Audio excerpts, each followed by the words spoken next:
আসসালামু আলাইকুম।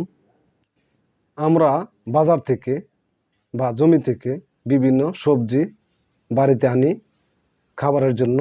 সেই সবজির খোসা আমরা ফেলে দিই। এগুলা যথাযথতায় না ফেলে আমরা যদি সংরক্ষণ করি, এতে আমাদের জৈব সার উৎপাদন হবে। শুনুন, রান্নার পর বর্জ্য দিয়ে কম্পোস্ট তৈরি করা যায়। যেমন ফলের খোসা, গুল আলুর খোসা, টমেটোর খোসা, লাউয়ের খোসা, চিচিঙ্গার খোসা, চাল কুমড়ার খোসা, মিষ্টি কুমড়ার খোসা।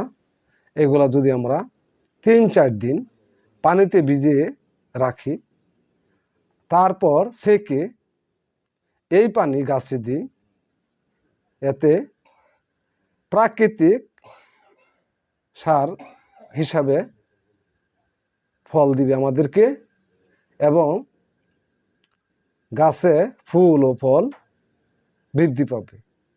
এতে আমাদের অর্থনৈতিক সমৃদ্ধি হবে এবং নিজেরা উন্নত হতে পারবো। সবাই ভালো থাকুন।